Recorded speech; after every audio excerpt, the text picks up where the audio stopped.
اعوذ باللہ من الشیطان الرجیم بسم اللہ الرحمن الرحیم الحمد للہ رب العالمین الرحمن الرحیم والصلاة والسلام علی سید الانبیاء والمرسلین امام المتقین خاتم النبیین سیدنا و مولانا محمد وعلی آلہ واصحابہ اجمعین۔ قال ابراہیم الخواص رحمہ اللہ دواء القلب خمسۃ اشیاء قراءۃ القرآن الکریم بالتدبر وخلاء البطن وقیام اللیل والتضرع عند السحر ومجالسۃ الصالحین۔ ابراہیم خواص رحمۃ اللہ علیہ نے فرمایا کہ قلب کی شفا، دل کی شفا 5 چیزیں ہیں۔ قرآن مجید کو تدبر کے ساتھ پڑھنا، پیٹ کو خالی کرنا، قیام اللیل رات کو کھڑے ہونا، فجر کے وقت مناجات اور نیک لوگوں کے ساتھ بیٹھنا۔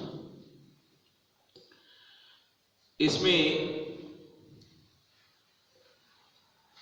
قرآن پاک کو پڑھنا، قراءۃ القرآن، اس کو ہم تھوڑا سا غلط سمجھ بیٹھے ہیں۔ ہمیں لگتا ہے کہ ہم صرف پڑھتے رہیں گے اور یہ شرط پوری ہو جائے گی۔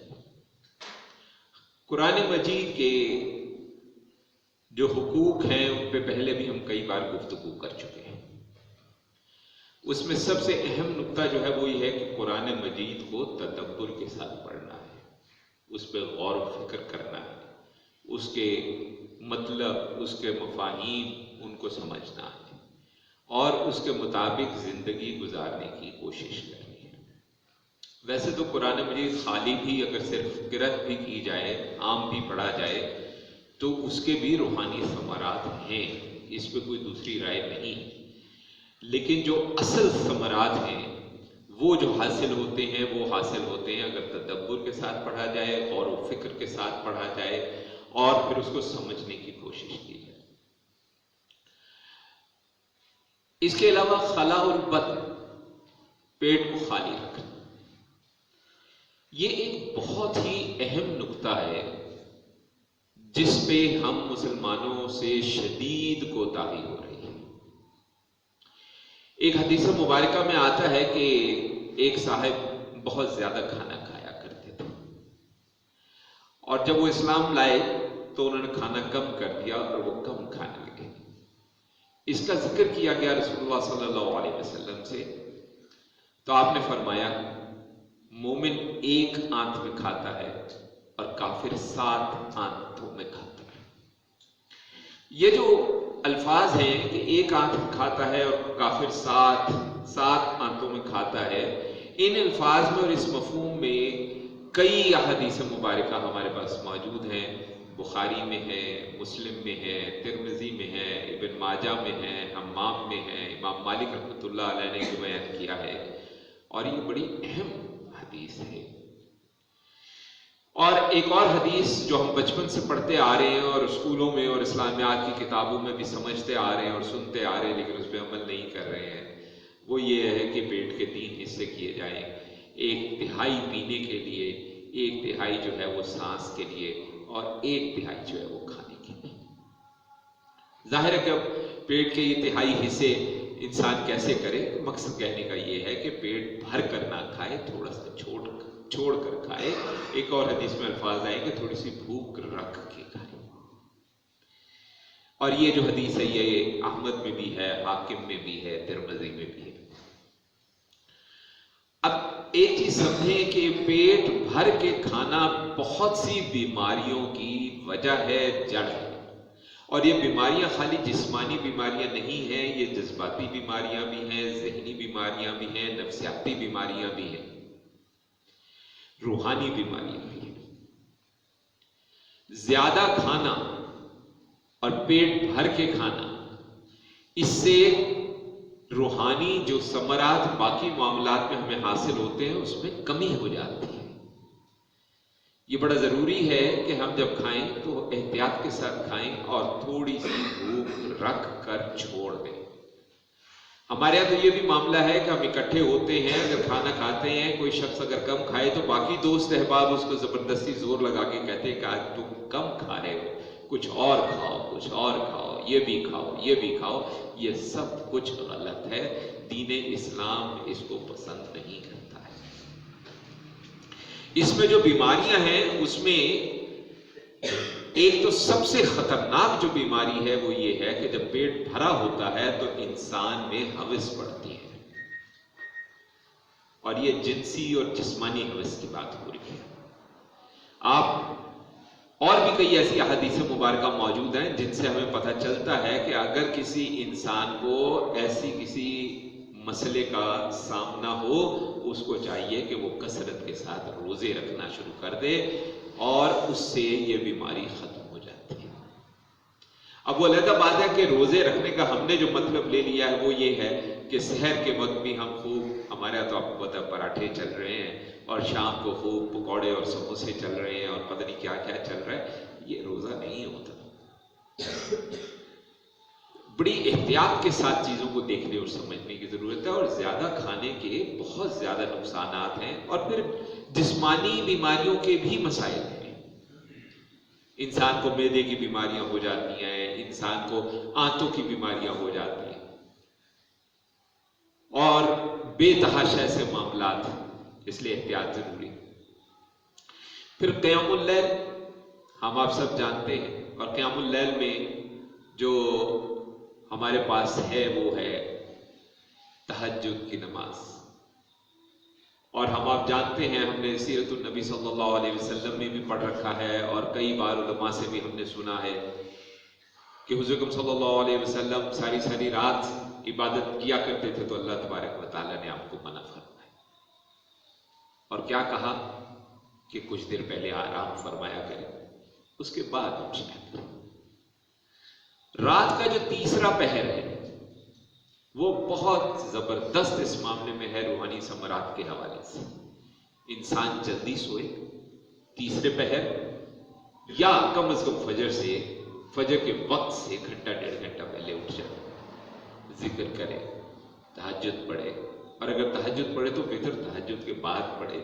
قیام اللیل میں یہ شامل ہے، اور کم سے کم قیام اللیل میں 2 نفل ضرور پڑھیں۔ اس کے علاوہ ذکر کرے، قرآن مجید کی تلاوت کرے۔ یہ جو اٹھنا ہے رات کو، یہ نفس پر بہت گرا گزرتا ہے، لیکن روح کو اس سے بہت قوت ملتی ہے، روح کو اس سے غذا ملتی ہے۔ ذہن میں رکھیں کہ ہمارے یہاں جتنی برائیاں ہیں، چاہے وہ برائیاں جسمانی طور پہ ہیں، روحانی طور پہ ہیں، جنسی طور پہ ہیں، دماغی طور پہ ہیں، جتنی بھی بیماریاں ہیں، ان میں کہیں نہ کہیں شروع میں عمل دخل نفس کا بھی ہے،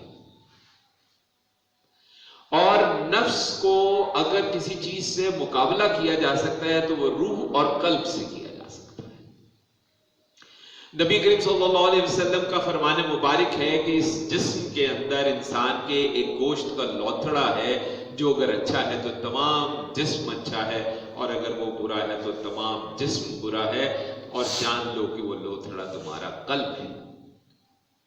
تو اگر ہم اپنے قلب کو تقویت دیں، اس کو مضبوطی دیں، تو اس سے ہماری روح کو بھی مضبوطی ملے گی، اور نفس کمزور ہوگا۔ ہمیں نفس سے مقابلہ نہیں کرنا ہے۔ ہمارے یہاں اکثر ایک بات کہی جاتی ہے کہ نفس سے مقابلہ کرنا ہے۔ نفس سے مقابلہ ہمیں نہیں کرنا ہے، ہمیں نفس کے مقابلے میں ایک مضبوط قلب اور ایک مضبوط روح جو ہے وہ پیدا کرنی ہے۔ اور وہ کیسے ہوں گے؟ وہ انہی 5 چیزوں سے ہوں گی جو کہ قلب کی دوا کے طور پہ ابراہیم خواص رحمہ اللہ نے فرمائی، کہ سب سے پہلے قرآن کو پڑھا جائے، تدبر کے ساتھ پڑھا جائے، فہم کے حساب سے پڑھا جائے، سمجھنے کے حساب سے پڑھا جائے۔ پھر اس کے علاوہ رات کو قیام اللیل کیا جائے، پیٹ کو خالی رکھا جائے، اور اس کے علاوہ صبح مناجات، فجر کے وقت فجر سے پہلے فجر کے بعد اللہ تبارک و تعالیٰ کے آگے گڑ گڑا کر دعائیں کی جائیں. اس سے نفس قتل ہو جاتا ہے، اس سے نفس قابو آ جاتا ہے، اس سے قلب نفس پر حاوی ہو جاتا ہے، اس سے ہماری روح مضبوط ہو جاتی ہے. اور نتیجہ یہ نکلتا ہے کہ پھر جب کبھی کوئی شیطانی حملہ ہوتا ہے تو عام طور پہ ہم بڑی معمولی سی کوشش کر کے اس سے نجات حاصل کر لیتے ہیں. یہ جو بھرا پیٹ ہے یہ اور بڑے مسائل پیدا کرتا ہے. ایک تو مسئلہ یہ بھی پیدا کرتا ہے کہ نیند کے معاملے میں انسان کو بہت زیادہ پکا کر دیتا ہے. انسان کہتا ہے کہ جی میں 4-5 گھنٹے کی نیند کے بعد کیسے اٹھ سکتا ہوں. سائنس کہتی ہے جی 8 گھنٹے کی نیند ضروری ہے. آج ہمارے لیے سائنس دین سے زیادہ اہم ہو گئی ہے. دین کہتا ہے کہ رات کو کچھ دیر سوئیں اور پھر اٹھ کے اللہ کی بارگاہ میں حاضر ہو جائیں. اور دین یہ مشورہ دیتا ہے کہ فجر کی نماز کے بعد کوشش کریں کہ اگر ہم جاگتے رہیں. یہ ساری باتیں دین نے جو کہی ہیں انسان کی قوت میں ہیں اور اختیار میں ہیں تبھی کہی ہیں. اللہ تبارک و تعالیٰ کبھی بھی کسی پر اس کی برداشت سے زیادہ بوجھ نہیں ڈالتا. یہ بات قرآن مجید میں لکھی گئی ہے اور یہ ہر لحاظ سے. ہمارا تو یہ ماننا ہے کہ انسان کے ہاتھ میں ہے نیند جتنی بڑھا لے نیند جتنی کم کر لے. انسان کے ہاتھ میں ہے کہ بھوک جتنی بڑھا لے بھوک جتنی کم کر لے. آج کل جو لوگ بہت زیادہ موٹاپے کا شکار ہو جاتے ہیں تو سائنس نے ایک نیا حل نکالا ہے کہ اس کے معدے کو سٹیپل کر دیتے ہیں. تو معدہ اگر بڑا ہے تو سٹیپل کر دیتے ہیں، باندھ دیتے ہیں تو وہ معدہ چھوٹا ہو جاتا ہے. تو جب معدہ چھوٹا ہو جاتا ہے تو ظاہر ہے اس میں زیادہ خوراک جاتی نہیں ہے. جب جاتی نہیں ہے تو وہ انسان زیادہ کھاتا نہیں ہے. نکتہ یہ کہ اگر شروع ہی سے ہم نے کم کھایا ہوتا تو معدہ بڑا ہی نہ ہوتا. اور اگر آج معدہ بڑا ہو گیا ہے تو آپ ہزاروں لاکھوں خرچ کر کے اپنے معدے کو آپ تنگ کرنے پہ تو چلے گئے ہیں لیکن آپ دین کے جو بتایا ہوا راستہ اس پہ چلنے کو تیار نہیں ہیں. دیکھیں کم کھانے کا یہ بھی مطلب ہو سکتا ہے کہ آپ بجائے ایک وقت میں بہت زیادہ کھانے کے آپ ذرا تھوڑا کھا لیں اور فرض کریں 2-3-4 گھنٹے بعد ہلکا سا کچھ اور لے لیں، کچھ اور ہلکا لے لیں تاکہ شروع میں آپ کو مشکل نہ ہو کم کھانے کی طرف جائے. ہمارے بزرگان دین علیہ الرحمہ نے تو بڑا خاص ایک بات کہی ہے کہ اللہ کے راستے پر اگر آپ نے جانا ہے تو آپ کو 3 کام کرنے پڑیں گے. ایک ہے کم سونا، ایک ہے کم کھانا اور ایک ہے کم بولنا. کیونکہ جب انسان بولتا ہے تو اکثر اوقات اس کو پتہ نہیں چلتا، کئی بار ایسی باتیں بول جاتا ہے جو اس کو نہیں بولنی چاہیے تھی. اگر وہ خاموش رہتا اور اس دوران میں اس کا قلب، اس کی روح، اس کا دل، اس کا دماغ ہر چیز اللہ کے ذکر میں مشغول ہوتے تو زبان سے ایسی کوئی بات نکلنے کا امکان ہی نہیں. اور ہمارے یہاں تو زبان چلتی ہے تو کس طرح چل رہی ہے آپ دیکھیے. تہمتیں ہیں، غیبتیں ہیں، بدخوئیاں ہیں، کسی کو برا بھلا کہنا ہے، الزام تراشی ہے یا ہنسی مذاق ٹھٹا. لوگوں کی اگر ان سے کوئی کوتاہی ہو گئی ہے تو اس پہ بتنگڑ بنانا، اس کا مذاق اڑانا. یہ ساری چیزیں اصل میں اس کو فائدہ دے رہی ہیں، ہمیں نقصان دے رہی ہیں. حضرت امام حسن بصری رحمت اللہ علیہ سے منسوب ایک واقعہ ہے، واللہ اعلم. وہ کسی نے انہیں کہا کہ جناب کل فلاں صاحب جو ہیں انہوں نے بہت زیادہ آپ کے بارے میں برا بھلا کہا ہے، غلط الفاظ استعمال کیے ہیں، آپ پہ تہمت لگائی ہے، آپ کی غیبت بھی کی ہے. تو لکھنے والے لکھتے ہیں کہ وہ اگلے دن ایک کھجوروں کا ٹوکرا لے کر اس کے پاس پہنچ گئے کہ جناب میں آپ کا شکریہ ادا کرتا ہوں اور یہ میں آپ کے لیے تحفہ لے کر آیا ہوں. انہوں انہوں نے کہا حضرت یہ کس بات کا تحفہ ہے, کس بات کا شکریہ ہے؟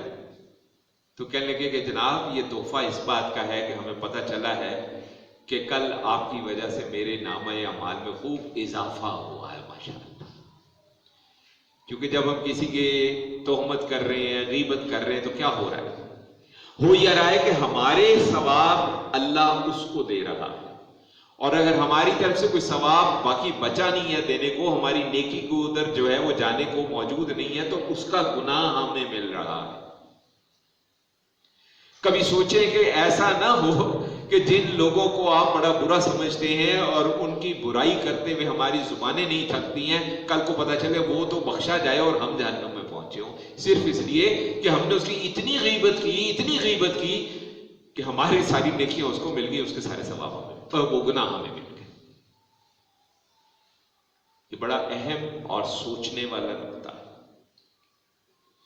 اور پھر اس کا سب سے اچھا حل کیا ہے کہ یہ جو یاری دوستی میں بیٹھ کے گپیں لگ رہی ہیں اور عجیب و غریب قسم کے مذاق اڑائے جا رہے ہیں اور ٹھٹھا اٹھایا جا رہا ہے, اور آج کل تو ایک نیا شوشہ شروع ہو گیا کہ سوشل میڈیا پہ میمز بن رہی ہیں. اگر اس کی بجائے آپ صالحین کی محفل میں بیٹھتے, ان کی صحبت میں بیٹھتے, ان کی مجلس میں بیٹھتے, ان کے آپ مذاق بھی اگر ہوتا تو بڑا نفیس مذاق ہوتا.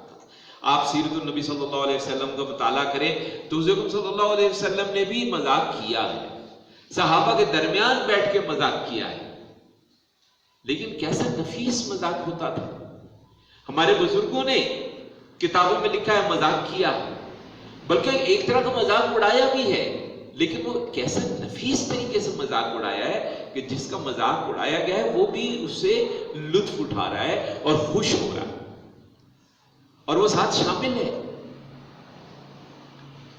تو اگر نیک لوگوں کے ساتھ صحبت رکھیں, صالحین کے ساتھ صحبت رکھیں, اور غیر ضروری ایسے لوگوں کے ساتھ جن کا کام صرف الٹی سیدھی دنیا داری کی باتیں کرنا, لوگوں کا مذاق اڑانا, تہمتیں کرنا, غیبتیں کرنا وغیرہ وغیرہ ہے.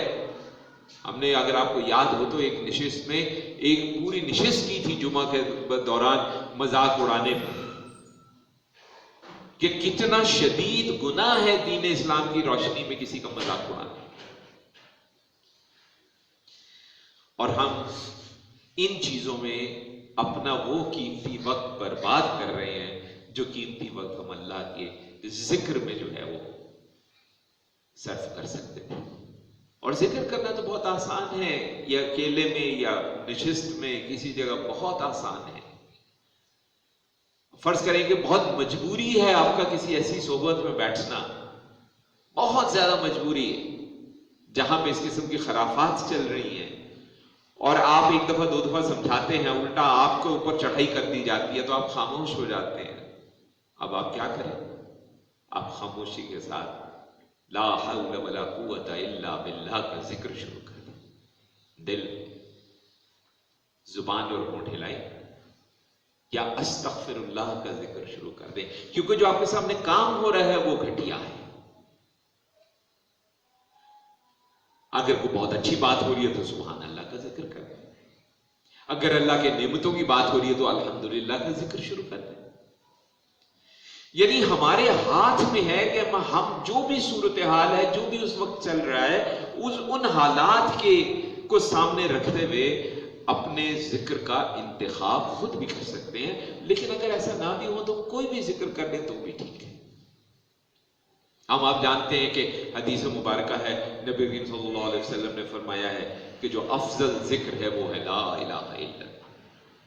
تو ہم یہ بھی کر سکتے ہیں کہ جیسے بھی حالات, اللہ کی نعمتوں کا ذکر ہے تو بھی لا الہ الا اللہ کا ذکر جاری رہے, اللہ کی طرف سے سزائیں جو کہی گئی ان کا ذکر ہے تو بھی لا الہ الا اللہ کا ذکر جاری رہے, اللہ کی اگر صفات کا ذکر ہے تو بھی لا الہ الا اللہ کا ذکر جاری رہے.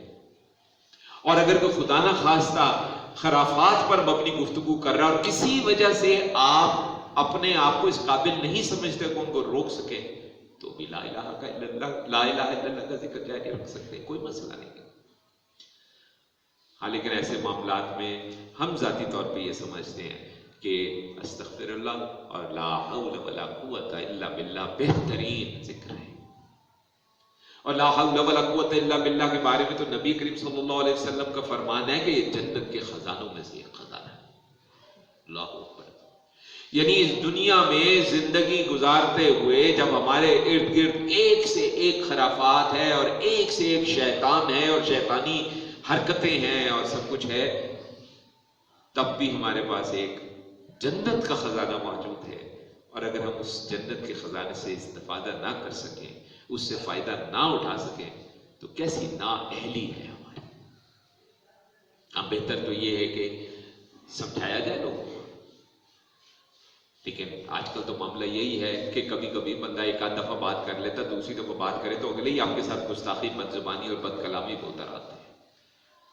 تو ایک آدھ دفعہ بات کر کے حجت تمام کر کے اگر آپ سمجھتے ہیں کہ فتنے کا خطرہ ہے تو خاموشی کے ساتھ، بلکہ اکثر اوقات ہم تو انا للہ و انا الیہ راجعون کا بھی ذکر شروع کر دیتے ہیں.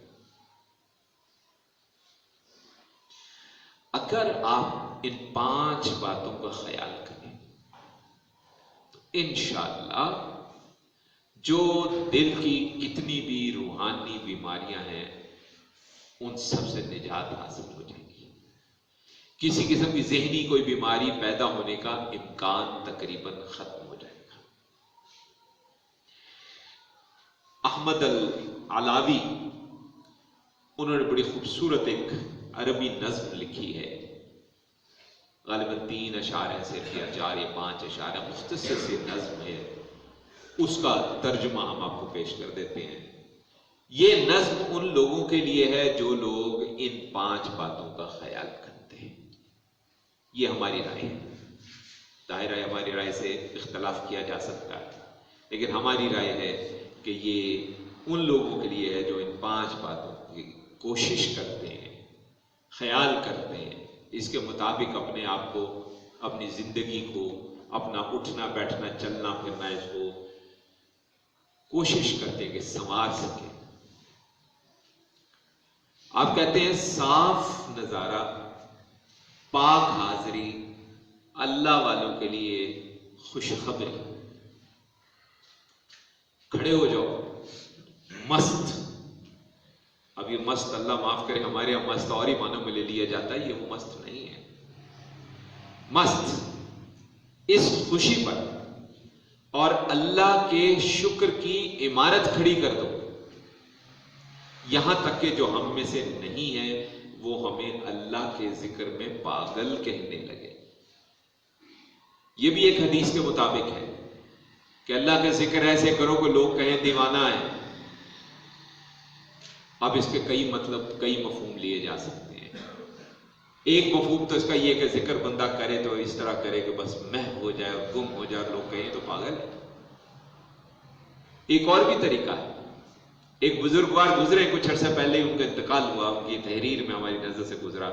کہنے لگے کہ ذکر کا اللہ نے ایسا شوق پیدا کیا فرائض و واجبات کے بعد کہ جب اٹھے بیٹھے کسی سے ملے، ذرا سا موقع ملا تو میں کہتا تھا آؤ ذکر کریں. کہیں بیٹھے ہیں تھوڑی گفتگو ہی چلے آئے ذکر کریں. تو کہنے لگے کہ میرے دوست یہ کہتے تھے کہ یہ تو ایسا پاگل ہے کہ اس کا بس چلے کوئی نہ ملے تو پتھروں کو بھی کہہ دے آؤ ذکر کریں.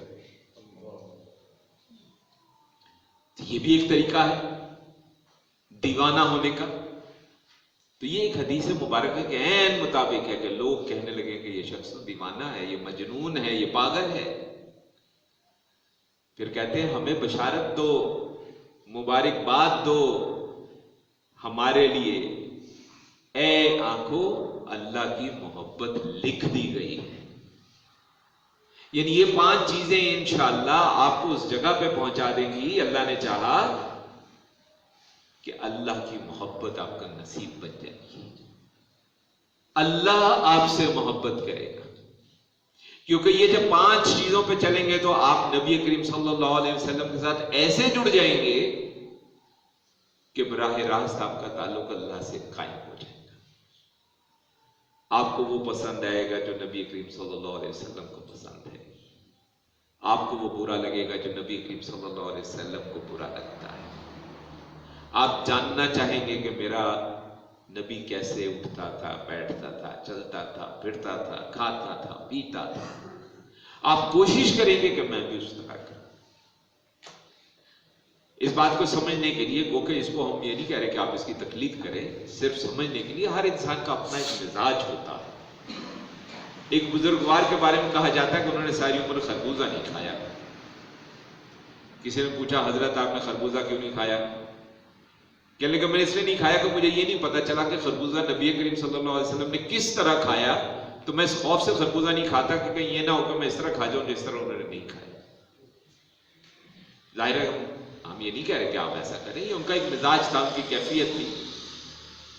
لیکن اس سے یہ کم از کم ہمیں سبق ضرور ملتا ہے کہ ہمیں اپنے نبی کو جاننا ہے، ان کو پہچاننا ہے، ان کی عادات، ان کے اعتبار، ان کے خصائص، ہر چیز کو سمجھنا ہے، ان کی پسند، ان کی ناپسند، ہر چیز کو سمجھنا ہے، اس کے مطابق زندگی گزارنے کی کوشش کرنی ہے. ہمارے بس میں کوشش ہے، خلوص کے ساتھ. اللہ اگر اس کو قبول فرما لے تو بس پھر انعامات ہیں اس دنیا میں بھی، اس زندگی میں بھی اور آخرت میں بھی. اللہ تعالی ہمیں اذن و توفیق بخشے کہ ہم نفس کی جو مکاریاں ہیں ان سے بچیں اور ہماری روح اس کو ہم مضبوط کر سکیں اور ہمارا نفس اس کا قلع کما کر سکیں اور ہمارا قلب اس کو اتنا مضبوط کر سکیں کہ جب بھی نفس کا اور شیطان کا حملہ ہو تو یہ جو قلب ہے اور یہ جو روح ہے یہ آگے ایک سیسا پلائی دیوار کی طرح کھڑے ہو جائے. آمین. وصلی اللہ علی خیر خلقہ سیدنا و مولانا محمد وعلی آلہ و اصحابہ اجمعین برحمتک یا ارحم الراحمین.